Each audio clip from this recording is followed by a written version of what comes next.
Hello बच्चों, स्वागत है आप सबका।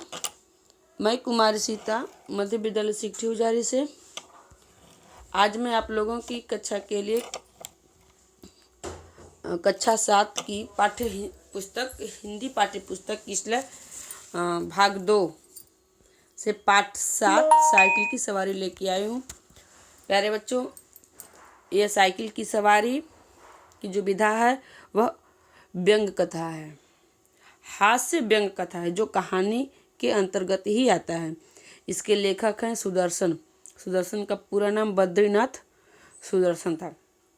इनका जन्म सन 1896 में हुआ था और इनकी मृत्यु 1967 में हुई है।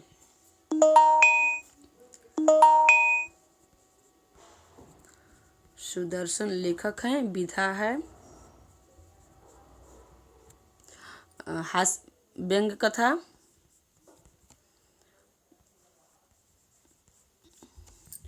और सुदर्शन का जन्म जो हुआ है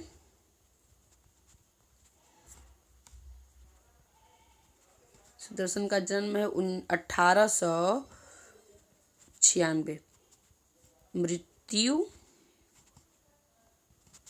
1967।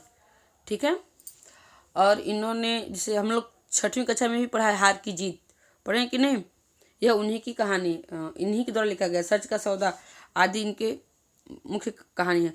और इनकी कहानियों का मुख्य उद्देश्य क्या था बेटा? कि समाज एवं राष्ट्र को स्वस्थ और सुदृढ़ बनाना था, स्वच्छ और सुदृढ़ बनाना था।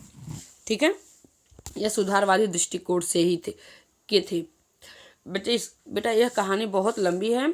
इस कहानी को हम लोग, इसका सारांश हम लोग जान लेते हैं।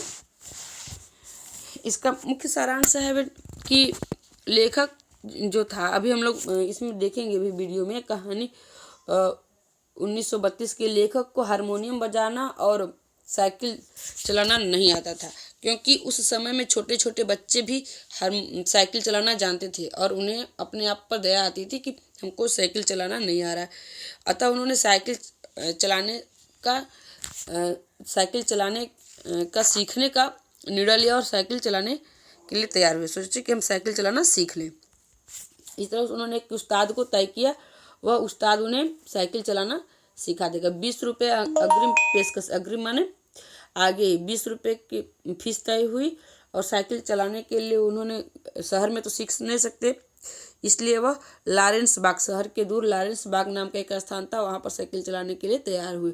फटे पुराने कपड़े अपनी श्रीमती जी यानी पत्नी जी को दिए कि इसका मरम्मत कर दीजिए, क्योंकि जब हम गिरेंगे साइकिल चलाते वक्त तो चोट लगेगी और हमारे कपड़े फट जाएंगे, गंदे भी होंगे, फट जाएंगे।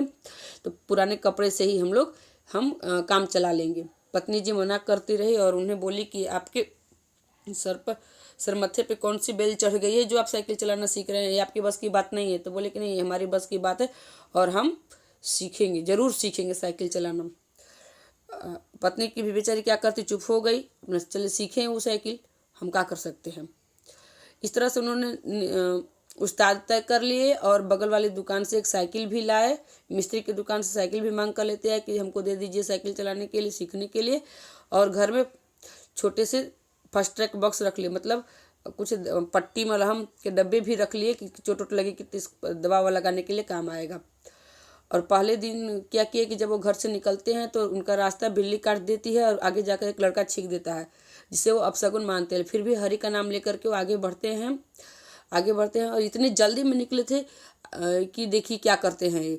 सब लोग इनको देख के हंस रहा था, तो ये सोचे कि कहीं हमको लोग देख कर हंस रहे, क्यों हमको लोग देख कर हंस रहे हैं। तो जब वो अपने आप की तरफ देखते हैं तो अरे, कुर्ता अचकन और पायजामा, यानी कुर्ता और पायजामा दोनों ही उल्टे पहन रखे थे जल्दी में। पुनः घर आ जाते हैं और उस्ताद को मना कर देते हैं कि आज हम नहीं सीखेंगे।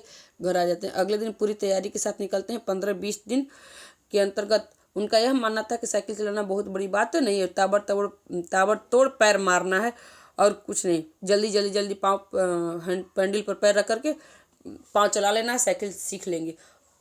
जब कोई आगे आ जाए तो टन टन टन टन करके घंटी बजा देना है। इस तरह से 15-20 दिन में वह उस्ताद कहता है कि हम आपको साइकिल चलाना सिखा देंगे। जब वह साइकिल चलाना सीखने के लिए एकदम तैयारी करके जब वो लारेंस बाग में पहुँचते हैं तो उन्हें तब मुश्किल लगता है कि अरे बाप रे, साइकिल चलाना बहुत ही मुश्किल काम है, हमसे नहीं हो पाएगा, लेकिन प्रयास करते हैं। यहाँ तक कि अब कोई उनको अगर साइकिल पर बैठा देता है तो वो बैठ जाते हैं, वो अपने से नहीं बैठ पाते हैं। साइकिल पर उकड़ू मुकड़ू बैठ करके चलाना कुछ कुछ सीख ही लेते हैं और अपनी पत्नी को, सब लोग को वह चौंका देना चाहते हैं साइकिल चला करके। एक दिन उनकी पत्नी ने निश्चय किया कि चलिए वो हम लोग आगरे का जहांगीर का मकबरा भी देख आएंगे और इनको साइकिल चलाते हुए तागे पर सवार होकर के वो चल देती हैं। दूसरी तरफ से जो देखते हैं तो तिवारी आ रहे हैं अपना साइकिल लेकर के, लेखक महोदय चिल्लाते हुए। जब उनकी समस्या क्या थी पता है, जब वो दूर से किसी को देखते थे कि सामने से कोई गाड़ी आ रही है, कोई कुछ आ रहा है, कोई आ रहा है, तो दूर से ही चिल्लाने लगते थे, हट जाओ, मैं नौसिखिया हूँ, मैं हट जाओ, अपने साइड से हो जाओ। इसी वही हाल उनको उस तागे वाले को देख करके भी हुआ, हट जाओ। तागे वाले तो एक किनारे हो गया, लेकिन उस घोड़े को पता नहीं क्या सूझी कि वह उन्हीं की तरफ चला गया। चाहते तो वे अपनी हैंडल घुमा करके साइड हो सकते थे, किनारे बच सकते थे, लेकिन उनका हाथ पांव जो देख करके एकदम घबरा गया और फूल गया। अतः वह तागे के नीचे ही चले जाते हैं और गिर जाते हैं। पत्नी और बच्चे सब हंस लेते हैं, चले जाते हैं। यहाँ पर देखिए चित्र है उनके गिर जाने का। अंत में जब वो घर आते हैं तो पत्नी पूछती है कि क्या बात है, ये सब चोट कैसे लग गई? तो बोलते हैं अरे किसी को शरारत सूझ गई थी। तो बोले कि झूठ मत बोलिए, देखिए यहाँ पर साइकिल चलाते तागे के नीचे गिरे हुए हैं, झूठ मत बोलिए, हम ही थे उस। यहाँ पर देखिए कह रहे हैं पत्नी श्रीमती जी मुस्कुराकर जवाब दिया, तो तुम उसको चकमा दो जो जानता न हो, मैं तो बच्चों को लेकर ही घूमने निकली थी, चलो सैर भी कर आए और तुम्हें साइकिल चलाते भी देख आएंगे। हमने निरुत्तर होकर कहते हैं लेखक महोदय कि हम निरुत्तर हो गए श्रीमती जी के आगे और उसके बाद कभी भी साइकिल चलाना, इन साइकिल को हाथ भी नहीं लगाए। ठीक है, इस तरह से हमारी जो यह स्टोरी है बेटा, यह कहानी है, समाप्त होती है।